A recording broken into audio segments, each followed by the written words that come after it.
Welcome to a nice video review and tutorial actually on how to install and use a GoPro Tether Ring, which is actually created by a fine gentleman. And let's go ahead and just get right into it, and I'll show you what I got. So here's my fine package I got from Mike Camber down in Georgia, who actually is the one who created the Tether Ring. And open her up here, and he actually sent me both the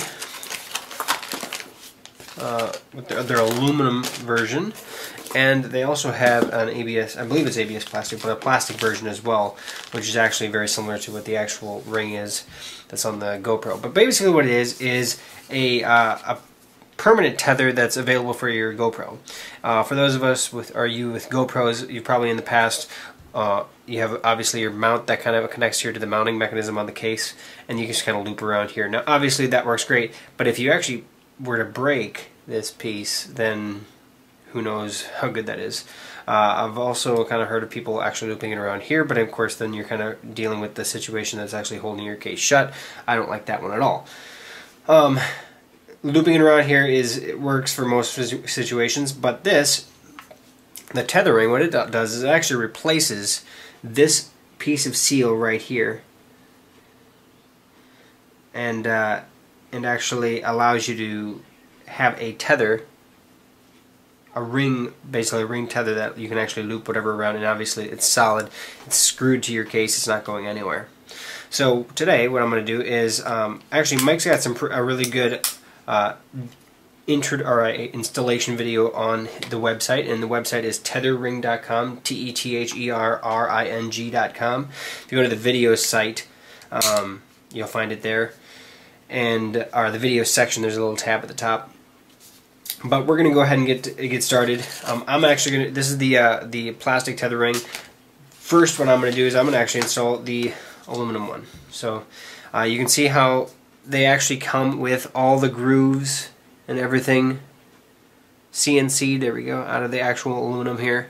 All the screw holes are there. There's only one difference between this and the actual piece here, and I'll actually show you that here just a little bit and describe exactly what you got to do to make it work, which is actually really easy. Everything's like factory, it's just a little bit different. So I'm actually going to fast forward this next little section of me removing all of these screws. So that's the first step, obviously removing all 8 screws here on the front of the base, or front of the plate.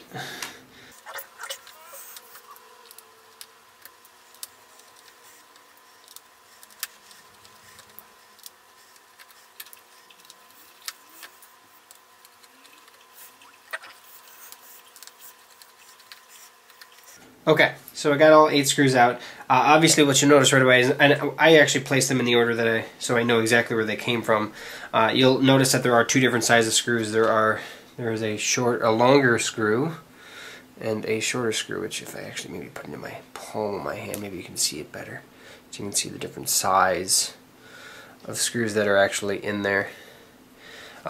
They are substantially different, so you got to make sure. And obviously, all 4 of these screws, the 4 on the top and bottom are the same, and the 4 that are on the sides are the same. So you don't have to keep in the same direction or the same place. But obviously, for this video, I'm just going to keep it that way. So the next step is obviously removing not only the front housing piece, the front cover that actually obviously it provides the pressure from the screw heads, but you can also remove the lens. Now this is a good chance, obviously, when you do this. On my here, the gasket was actually stuck to the lens.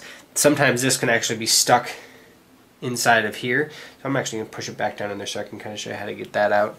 But obviously the lens, you don't want to make sure you don't want to scratch this, but there's also a good chance to clean it. So when we go to put it back on, maybe do a quick wipe down with a microfiber cloth or something on the inside so that you're not pushing your hand through the hole. And of course, it's probably a good idea to keep the camera out of the housing when you're doing this so that you don't actually damage the lens on the camera as well accidentally. So I'm going to set that up here on the side. Next step is actually removing the main gasket housing piece, and this is actually the piece that we're going to replace with the Tether Ring. And that's basically the same thing that I just did, except for it's 4 more screws. And so what I'm going to actually do is I'm going to set these kind of screws off to the side, since I know there's only 2 different varieties, and I know how long they are. Set those back here.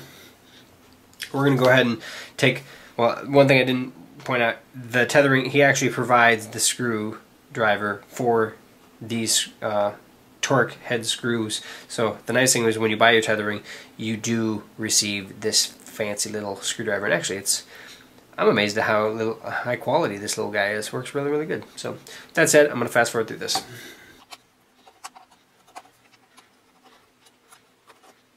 Okay, so I got those loosened up. One thing I did want to make note, when I did the first ring, I took each individual screw out as I did it, and that's realistically, it's just a habit of mine. You don't have to, you can actually just let them sit there and just pull the whole device out, but then of course you get into a situation where you got that, where, oops, I didn't quite turn that enough. So, there we go. There's the tether ring, or the ring that the tether ring is going to replace. So obviously, 4 screws, you're going to have to remove those 4 screws. You can just turn this upside down. And one thing you'll notice right away is on the bottom side of this, on this one, this gasket is a very, very important one, obviously.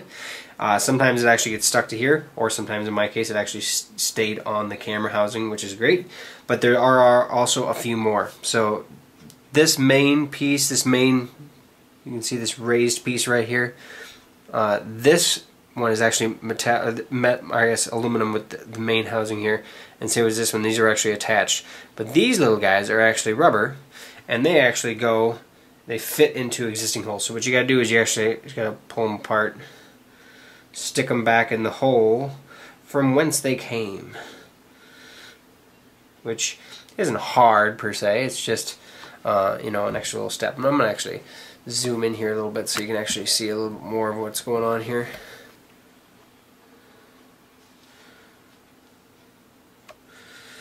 So, like I said, I'm actually just mirroring up so that you got this little guy.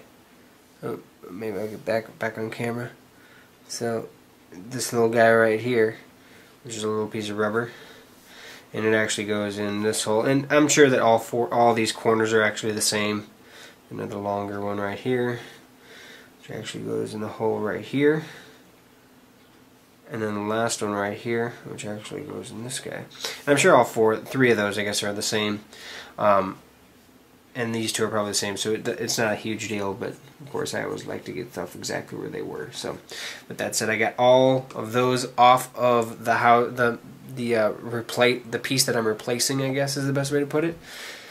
And with that, this, obviously, like I said, the gasket that's going to be right here. Now this, when I first did it, it came out just fine. But you can just take your fingernail. You don't want to use something sharp so you could damage the ring, because these are obviously the pieces that seal everything. So, but you want to pull that gasket out. Now this piece you can obviously set off to the side. Probably put with the screwdriver where you're going to place that. So if you ever want to take the tether ring off and replace it back with this, this is what the thing is. Now the main difference between the tether ring and the piece that you're taking off is, first, there's none of that special raised piece there. You can see that? That's not on the tether ring. And it's not a big deal. That actually just makes it centered in the hole here. There's also a small nub here, which actually if you can see that, I don't know if I can zoom in on that decently. Or focus on it. Let me focus on it. There we go. So there's a little nub here. Kind of see it? That's actually just a piece that centers itself, so there's a little hole on the actual housing itself that actually attaches it to, so you don't have, you know, it's obviously exactly where it has to be so the screws go in place. But these, actually, I guess there's 2 nubs, there's one here and one here. They're not important at all, they're just there to assist in making sure that everything lines up properly. Obviously when you get the holes lined up properly and you're putting it on right, you're fine. So, but with that said, that's just what that's going to be. Alright, so let me set that off to the side. And now we have the tethering part. Now obviously, first I'm going to take this gasket that I pulled off. I'm going to set it into the groove that the tethering. Now obviously, if you want to pay attention here, there is 2 different sides. There's a flat side and then there's a raised seam side. That raised seam is a little nub. And maybe I can actually get that to focus in so I can actually show you. And I apologize for this. Oh, there we go. So on on this right there, right in the middle, there's a little raised seam. And if I flip it over, there is no raised seam on this side. So the non-raised seam side should go probably down into the actual groove of the tether ring, and the raised seam should be popped up because that's what the glass is actually going to push against. So I would definitely make sure that you do that. Now we already have all the gaskets on the housing here, so I'm just going to set this in place, and it should line up actually with the case all the way around, but also the screws that we're going to use. We're going to want to make sure that we use the correct screws as well. So with the packaging,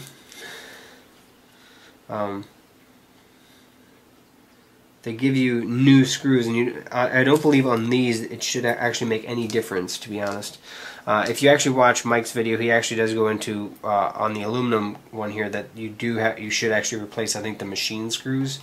But on this, as long as they get the holes to line up, everything should be good, and you can use the existing screws that you had from yours. Or obviously he sends a nice replacement kit, so if you damaged a screw, and if obviously if there's any screw that has a possibility of being stripped, then I would definitely mark that as a replacement screw.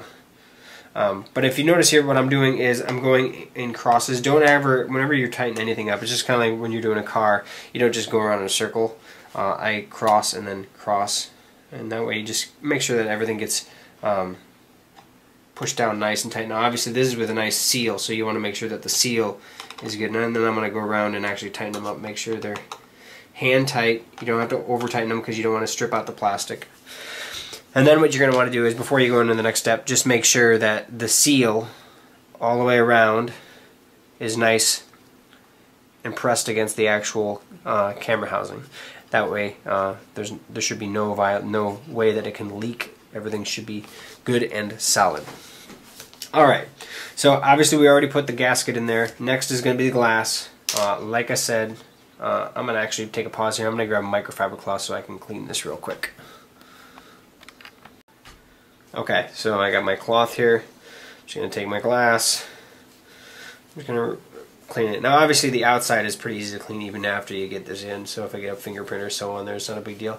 But getting the backside clean, so it's a lot easier to do while it's actually out. So now obviously there's a tapered edge. That tapered edge should be small side of the glass up, large side down, because the next piece is actually going to push down on it. So you can go ahead and just set that on there. Center it best you can. It's actually going to get centered itself here in a moment. Here's where the next step comes into play, because with the old tether ring, or the old gasket piece, I guess, I don't know what the best way to call it is, you'll notice that the main difference is there's going to be 2 extra holes on the old piece, which I wonder if I can get. There we go. You can kind of see them right here and right here, right in the center. See, and on the new tether ring there are no holes there. Those holes are just like on the bottom of this, where there's 2 little nubs. On the bottom of this outside gasket there are also 2 little nubs, as you can see. There we go, in the nice thing. Those 2 little nubs actually line up, so obviously without screws even, I can actually place it on here and it lines up perfectly. Now on the tether ring there are those nubs, are also, those holes for the nubs are not even there. So in this case, because we have to use this existing ring, what we have to do is we have to cut those off, which is really simple. It's not going to damage anything like that. But what you have to do is you have to take a nice little razor blade, and I would definitely suggest a new fresh one. And it's really quick and easy. You just got to take it, and obviously you want to do it so you don't cut yourself, and just slice it off. So now once you slice it off, you just want to make sure that it's nice and smooth. There's no little protruding nub at all. And I'm going to do it again to make sure I get it on camera on this next one. I'll tell you what, I'll even zoom in or focus in so you can actually see it really good. So, with that said, what we're just going to do is we're going to just cut it off, and then just make sure that it's nice and smooth. So there we go. You can see where the nub was right there. but now it just looks like, you know, whatever, a casting scar or whatever you want to, however you want to say it or call it. Alright, so we're back to good, except for now we don't have little nubs, and now this will be able to set right on there, and then you'll actually be able to line it up and everything will be good. When we put the screws in here, however, we're going to want to make sure that we pay attention. So if you remember when I took them out, the longer screws actually went on the outside, and then on the inside here is where the if you actually notice, they're machine screws. Those machine screws have to be replaced with the new machine screws. And now obviously that's for the tapping that was done on the original piece here is going to be a little bit different than the tapping done on the actual tether ring. So in his little pouch, obviously with all the replacement screws that they send when you buy one of these guys, there's going to be obviously all the screws for everything else, but also there's going to be 4 machine screws. And machine screws, if you're familiar with it, are obviously the short ones, but they're the ones that actually have a nice fine thread to them. So these little guys have a nice fine thread that you can put a nut, basically like a nut and a washer or whatever on them. These are more coarse thread. They're actually for going into plastic and other devices. They have a nice, the threading is further spaced apart. So obviously there's a pretty obvious difference between a standard type screw and a machine screw. So what we're looking for is the 4 machine screws, because the tapping on that is actually going to be specific for the tether ring. So what we're going to do is I'm going to fast forward through this, but I'm just going to basically go ahead and use the machine screws all the way around, make sure all the holes line up, and everything should be good, and then it'll type down. So I'm going to fast forward through this part.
Okay, so I got all the machine screws on. I'm going to actually tighten them up here in just a little bit, but I'm going to first actually get the next set of screws on the outside ones. And I'm actually going to use the ones that actually came with it, because there actually is really no difference. So with that said, we're going to go ahead.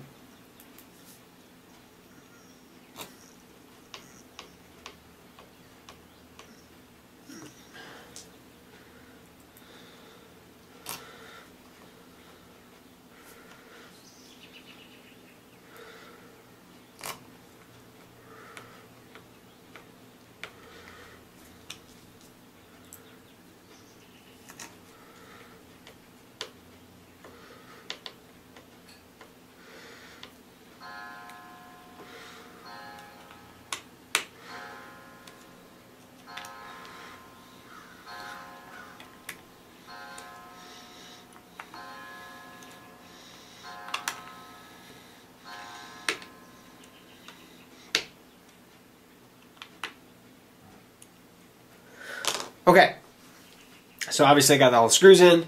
Now is your test, look around it, see if you see any visual gap at all. Obviously any visual gap is an easy place for water to get in.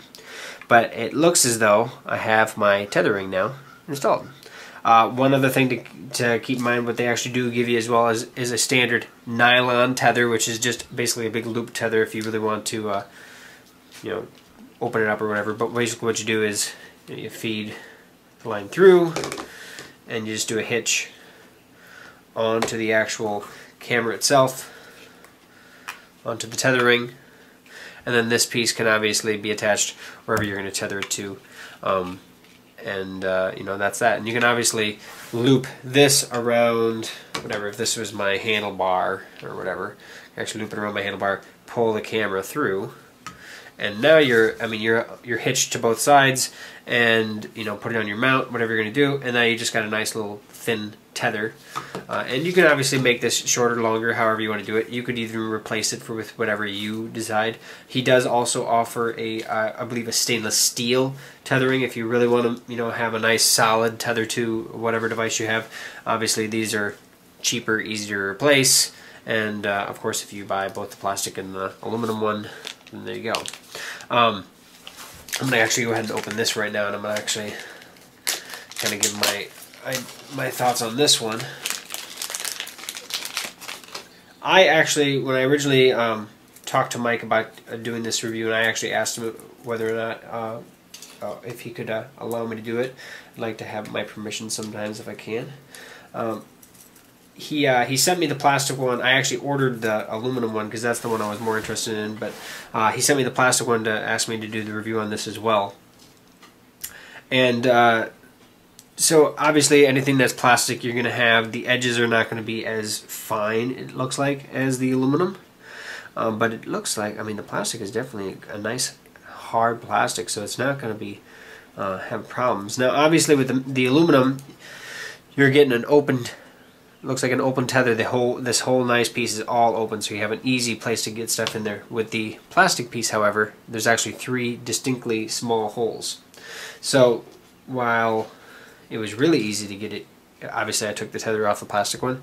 To get it on the plastic one here, that's not too bad. But it's definitely tighter, a lot tighter than getting it through the aluminum. With the aluminum, you just, there it is. It goes right through, right onto the tether. Where with the plastic one, because of the size of that hole, those holes on there, you have to press and make sure that it goes through real good. Now obviously there's 3 different spots, so you can make a decision. With the cost variance between the two, I would still do the aluminum, just because of the fact that what you're replacing is aluminum, so you're not replacing plastic, and so it's definitely going to be better built. It's not going to break near as easy. I don't see this actually breaking myself, and if it did, I'm sure it would just break right here at the actual tether point.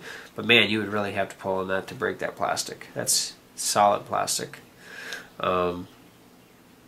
The only thing that I think that I would recommend just on the installation point is, if it's a possibility, to maybe drill those 2 small little holes for the pins in the front plate.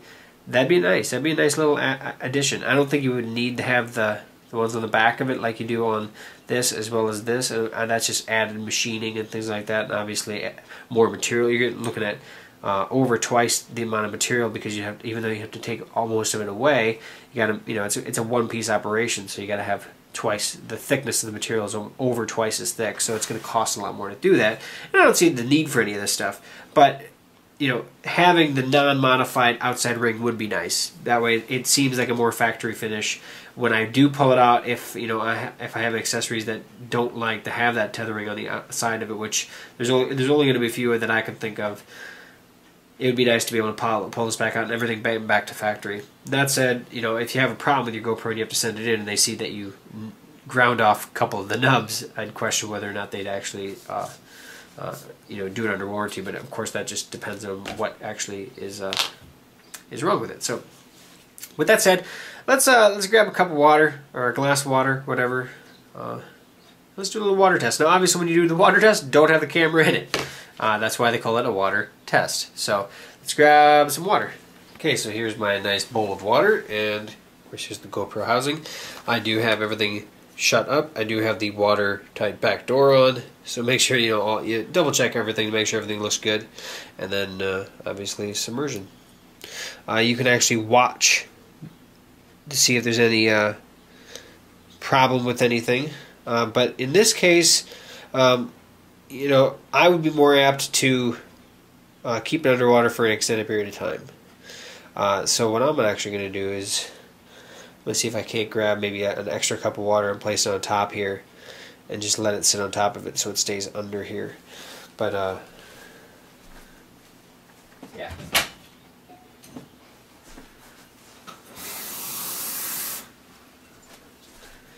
Need something with some weight to it. So, there we go. Now it's clear. I can actually see down in here, and I'm going to actually show you what I mean by that. Of course, now my hands are all wet, touching my camera. So, here we go. Down there, you can actually watch the gaskets at work. And obviously, you're going to want to let this sit here for a while. A quick dunk isn't going to prove anything.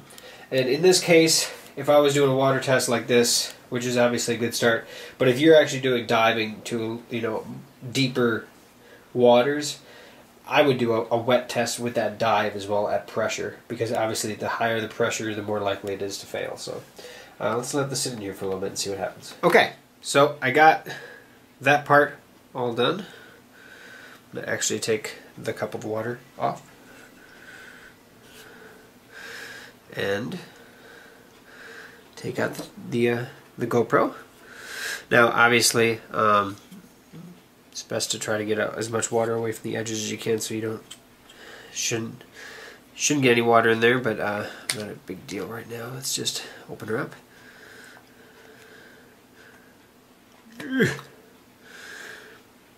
And it appears as though it worked flawlessly, because there is no water inside at all.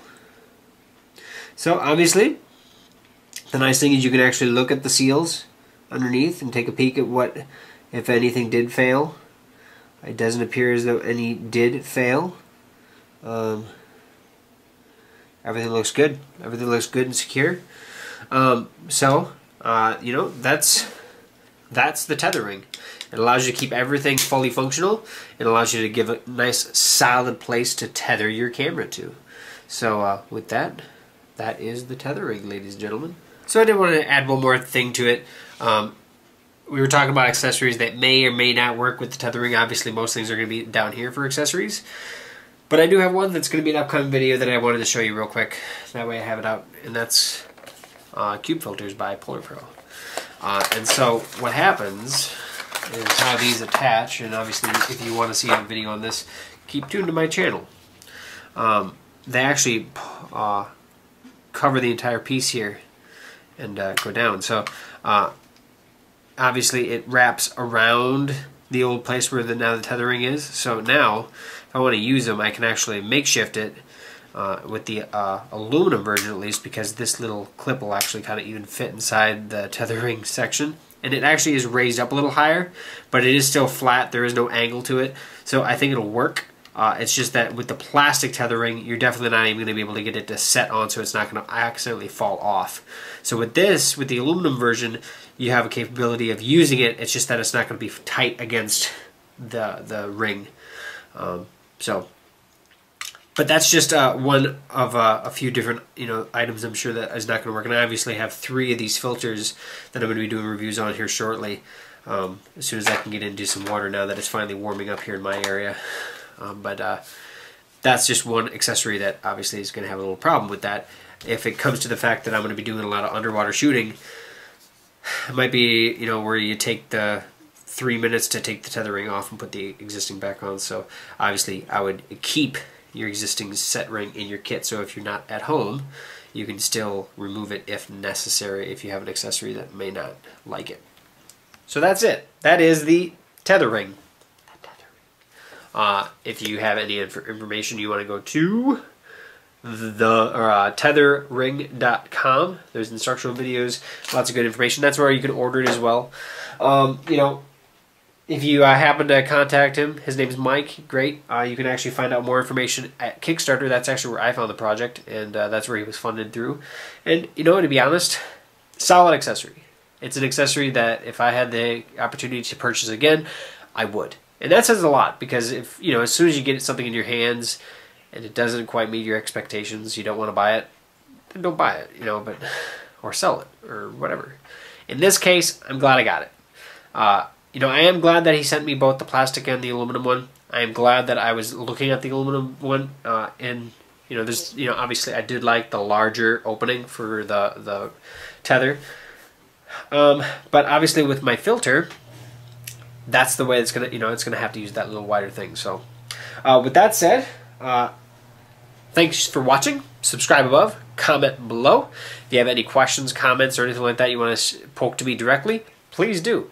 Let me know how I'm doing. Let me know what you want me to do next. I have several more for GoPro 3 videos, so keep tuned. With that said, thank you for watching, and hope to see you again soon.